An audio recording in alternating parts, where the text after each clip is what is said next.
What if the very place you feel safe became the scene of an impossible disappearance? The evening of June 6, 1992, started like any other 4-3 women in Springfield, Missouri. Suzie Streeter and her friend Stacy McCall, both fresh high school graduates, had spent the day celebrating, driving around with friends, and enjoying the carefree dawn of summer. Tired, Stacy decided to crash at Suzie's house on East Elmore Street rather than making the drive home to her parents. A friend of Cheryl's, expecting to meet her for church, also found the house eerily quiet. When Suzie and Stacy's friends arrived to check on them, they found a scene that defied all logic. Suzie's mom, Cheryl Levitt, was reportedly already asleep when the girls arrived. Just a normal night, a typical sleepover for two best friends. But the next morning, that ordinary scene shattered. Stacy's mom, Janice McCall, grew worried when she couldn't reach her daughter. The front door was unlocked, the lights were on, the television was still playing, humming quietly to an empty room. Bedclothes were pulled back, as if someone had just gotten out of bed, or perhaps been pulled from it. This chilling detail suggested that whoever entered that house was either known to the women or terrifyingly skilled at their grim task. The family dog, Cinnamon, was inside, agitated but unharmed. It was as if three individuals had simply... Investigators initially considered the possibility the women had simply left on their own, perhaps for a spontaneous trip. But the evidence quickly stacked against that theory. Their purses, IDs, credit cards, and cars were all left behind. But the leads that did emerge were often strange, or worse, cruel hoaxes. A week after the disappearance, Suzie's mother received a disturbing anonymous phone call claiming the girls were tied up. They looked into Suzie's ex-boyfriend, Dustin Rekla, but he was cleared. Then came Robert Craig Cox, a local drifter and convicted kidnapper and rapist. He sensationally claimed responsibility, even saying the women were buried at a specific location, only to later recant.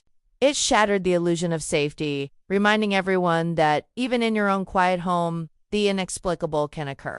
There's still a reward outstanding, a desperate hope that one day, a piece of information, a memory, or a scientific breakthrough will finally reveal what happened to Suzie, Stacy, and Cheryl. The why and the how continue to baffle investigators. What was the motive? Ransom, though none was ever demanded. A personal vendetta against one of them. Or the chilling possibility of a random, senseless act. His claims, despite a complete lack of corroborating evidence, kept the case alive in the media and in the minds of the desperate families. It was later dismissed as a cruel prank, but it amplified the family's torment. The only items missing were their car keys and some cash from Cheryl's purse. Their faces remain on posters, their story a chilling whisper in the annals of true crime. They are a stark reminder of how quickly and inexplicably life can change and how vulnerable even our safest spaces can be. This is a case that forces us to confront the unknown and the frustrating reality that some mysteries simply refuse to be solved. If they had walked out, why leave everything essential? If you're as fascinated by the unexplained as we are, hit that subscribe button and join us on Incredible Mysteries for more journeys into the unknown. Leave a comment below. What other baffling cold cases do you think deserve a closer look? We're always seeking the next incredible mystery. Everything seemed normal, yet profoundly wrong. Their purses, their cars, all were there. But Suzie, Stacy, and Cheryl, they were gone. No note, no struggle, no sign of forced entry, just an absence. How could three people be taken without leaving a single trace? Was it someone known to them? Someone who could enter without force and leave without a struggle?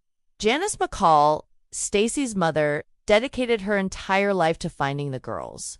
She became a tireless advocate, pushing for answers until her own passing in 2019. Suzie and Cheryl's parents also passed without knowing their loved one's fate. This unique burden of a missing persons case, no body, no funeral, no grave to visit, is a torment few can comprehend. The absence is a constant gaping wound. Or was it a random, opportunistic crime executed with chilling precision? These are the questions that have haunted police for decades. How could three people simply vanish from inside a quiet suburban home, leaving no clues behind? The unsettling scene, the immediate police response was hesitant.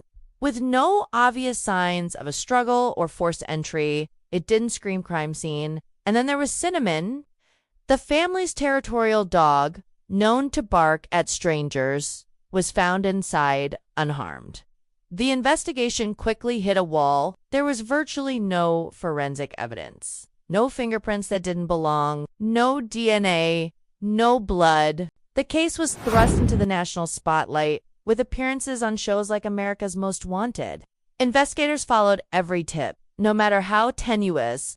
The sheer lack of evidence in what should have been a contained crime scene remains the most baffling aspect, an unending ordeal for the families of the Springfield Three. The past 33 years have been an unending ordeal.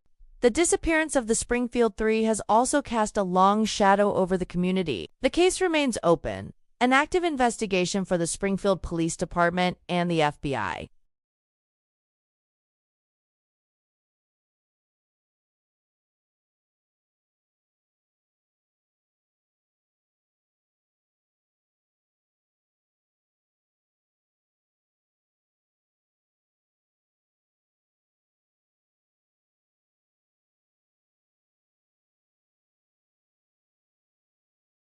Leave a comment below. What other baffling cold cases do you think deserve a closer look?